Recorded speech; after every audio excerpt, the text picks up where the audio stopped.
we were talking about the various qualitative platelet defects जो कि basically दो ही थे. The third was a mixed defect. हमने बात की कि बर्नार्ड सोलियर में the defect is with the glycoprotein 1b, जबकि Glanzmann में the problem was with the 2b3a receptor.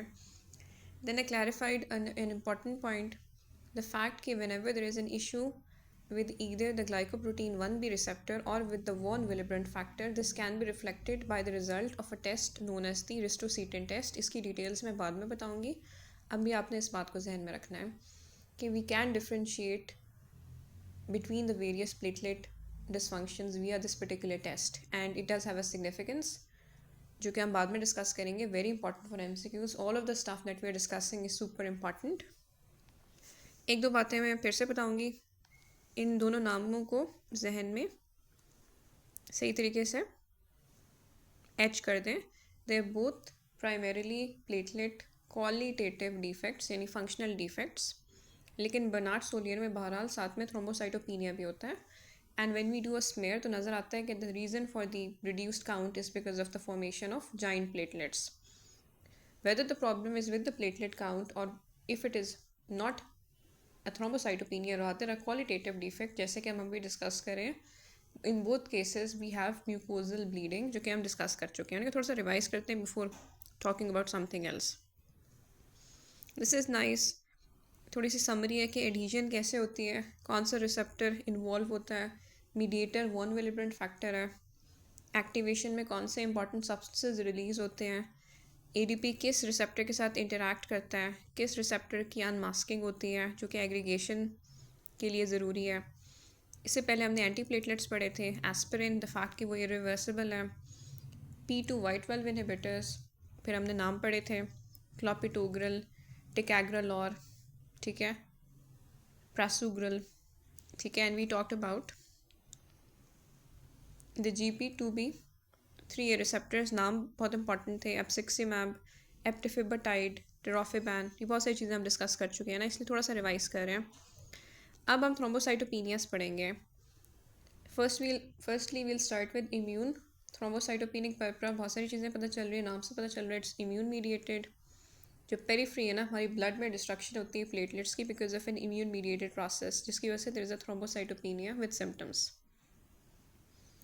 GP के पास आप आएंगे विद अ म्यूकोजल ब्लीड. बच्चा होता है यूजुअली जो कि फर्स्ट टाइम मैनिफेस्ट करता है, can also be a young female. Obviously सबसे पहले सीपी करवाई जाती है, प्लेटलेट काउंट कम आता है, then smear is ordered. Smear में भी वही नज़र आएगा कि प्लेटलेट काउंट कम है, ठीक है, एंड और कोई फाइंडिंग नहीं होगी, और कोई सिग्निफिकेंट फाइंडिंग नहीं होगी, और किसी और सिग्निफिकेंट फाइंडिंग का ना होना भी सिग्निफिकेंट है.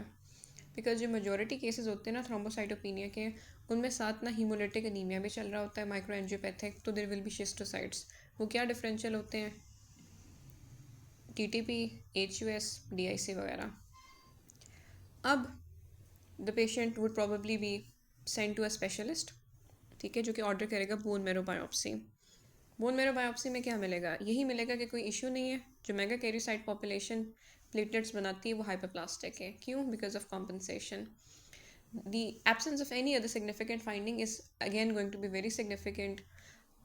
अगर प्रॉब्लम एप्लास्टिक एनीमिया होता तो you would have found fatty infiltration. अगर कोई मेलिग्नेंट इन्फिल्ट्रेशन होती है जिसकी वजह से प्लेटलेट काउंट कम हो रहा है, तो आपको मेलिग्नेंट सेल्स नज़र आते हैं और बाकी सेल पॉपुलेशंस भी एबनॉर्मल होती हैं, ठीक है. अच्छा, अब जो मैनेजमेंट है ITP की ना, ये इंपॉर्टेंट है, इससे MCQs आते हैं, आए हुए हैं in the past. Since we are dealing with an immune mediated destruction of platelets like any other immune condition, first line corticosteroids.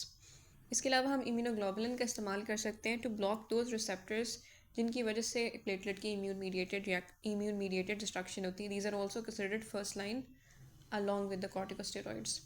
So intravenous immunoglobulin and anti-D immunoglobulin as long as the individual is Rh positive. लेकिन अगर आप full dose steroids दे रहे हैं ITP के patient को, छोटा सा बच्चा है और उसके बावजूद पेशेंट सिम्टोमेटिक है, उसका प्लेटलेट काउंट कम है और वो सिम्टोमेटिक भी है साथ में, ठीक है, एंड अज्यूमिंग कि हमने अभी IVIG which was also first line हमने नहीं ऐड की हुई.